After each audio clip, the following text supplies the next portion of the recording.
Breaking news kabayan, isang Iranian attack sa airbase sa Qatar na mahalaga para sa military ng United States ay malamang tumama sa isang geodesic dome na may lamang equipment na ginagamit ng mga Amerikano para sa secure communication, ayon sa naanalisa mula sa satellite images. Hindi agad nagbigay ng komento ang US military at ang Qatar tungkol sa naging damage at hanggang ngayon wala pang opisyal na pag-amin sa naging insidente.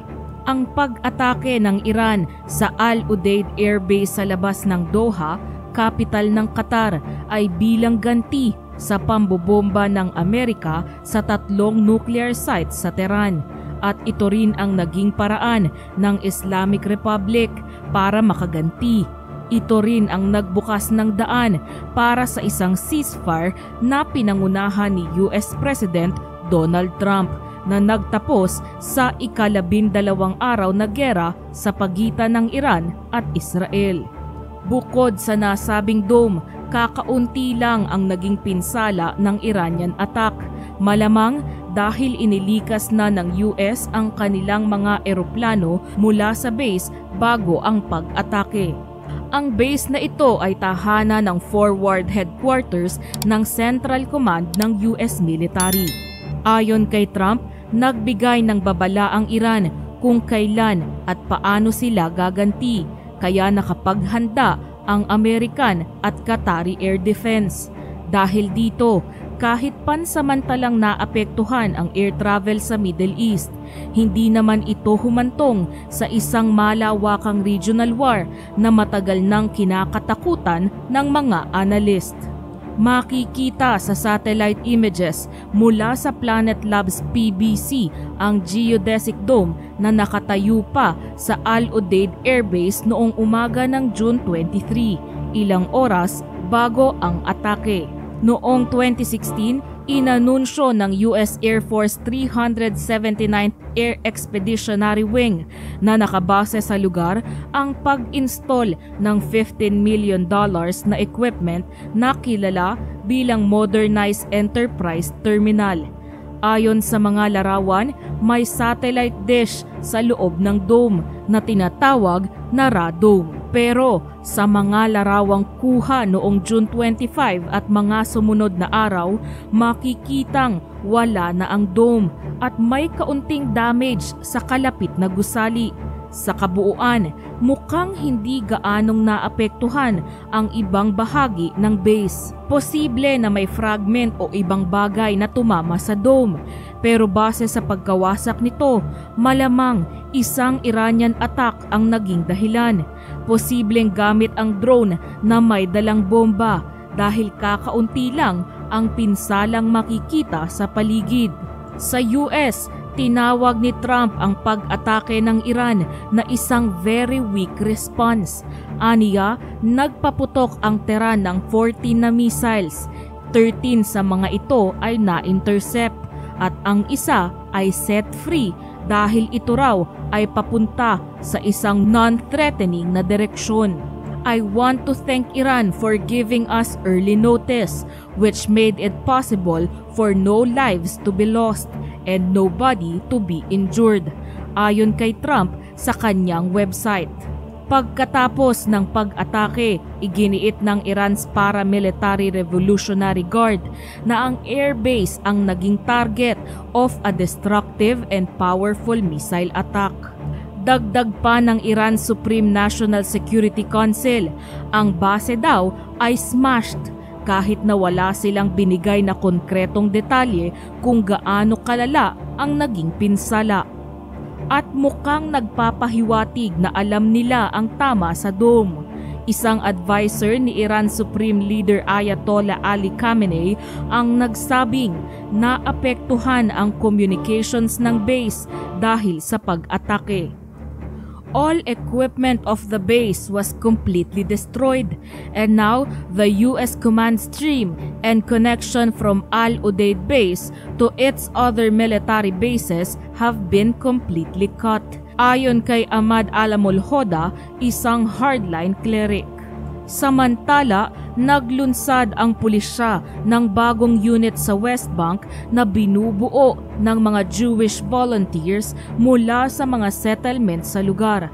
Ayon sa pahayag ng law enforcement, isang hakbang na agad na ikinabahala ng mga human rights groups. May ilan pa ngang tumawag dito na isang private militia na tapat umano sa far-right National Security Minister Itamar Ben-Gvir. Ang quasi-police force na ito, ayon sa kanila, ay may layuning magbigay ng immediate response to terror attacks habang hinihintay pa ang pagdating ng pulis at IDF troops. Mahigit 100 newly minted volunteers na ang na-equip ng mga armas at tactical gear. Nabahala ang mga settlement watchdog groups sa bagong puwersang ito dahil anila mas lalo lang nitong palalalain ang tumitinding problema ng settler attacks laban sa mga Palestinian. Sa nakalipas na 2 taon, lalong lumala ang ganitong mga insidente, dahilan kung bakit maraming Palestinians sa West Bank ang napilitang lumikas mula sa kanilang mga baryo. Inilunsad ang unit sa isang seremonya noong gabi ng Wednesday sa lungsod ng Hebron sa West Bank, kung saan kinausap ni Ben-Gvir ang mga bagong recruit. Aniya, may 105 volunteers na ang nakasali sa West Bank unit. These squads represent a departure from the defensive mindset and towards a combative, militant, and offensive mindset. Pahayag ng minister na nakatira rin sa Kiryat Arba. Dumalo rin sa event ang ilang matataas na opisyal ng pulisya tulad ni na Deputy Police Commissioner Avshalom Peled at West Bank District Commander Moshe Pinchi. Wala naman sa event si Police Chief Danny Levy. Ayon sa law enforcement, ang mga volunteers ay binigyan ng special policing authorities matapos silang sanayin nitong mga nakaraang linggo sa mga counter-terrorism drills. Binigyan sila ng advanced combat equipment kabilang ang mga armas, tactical uniforms at protective gear.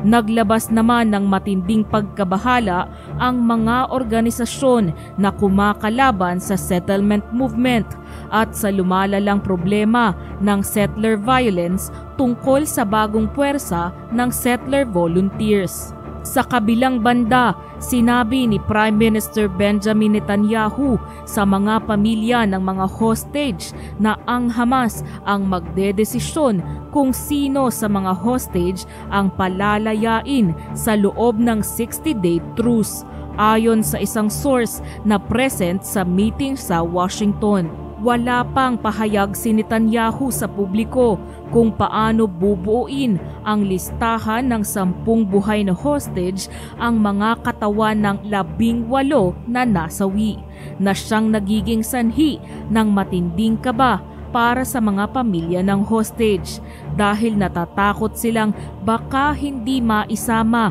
ang kanilang mahal sa buhay sa mga palalayain sa pansamantalang ceasefire na kasalukuyang pinag-uusapan. Ayon sa source, sinabi raw ni Netanyahu sa mga pamilya na para sa Israel, lahat ng hostage ay itinuturing na humanitarian. Ibig sabihin, walang grupo ng mga buhay na bihag ang uunahing palayain kaysa sa iba dahil pare-pareho na raw silang nasa matinding kondisyon matapos ang 643 days sa Gaza. Inulit ni Netanyahu ang mensaheng ito sa isang video statement noong Thursday, ilang oras bago ang nakatakda niyang pag-alis mula Washington. I want to rescue everyone in one fell swoop. In this deal, we are doing it in 2 phases. But the choice isn't always in our hands, sabi niya. Pero ayon sa dalawang source, ipinapadala sa opisina ni Netanyahu ang intelligence reports tungkol sa kalagayan ng mga hostage at ang political leadership ang siyang magpapasya kung sino ang unang palalayain. Sinabi rin umano ni Netanyahu sa mga pamilya ng hostage na kapag nagsimula na ang 60-day truce na kasalukuyang pinaplantsa, agad magsisimula ang negosasyon para sa isang permanent ceasefire. Isang bagay na tinanggihan niyang gawin noong nakaraang hostage deal, dahilan kung bakit iyon nauwi sa pag-collapse.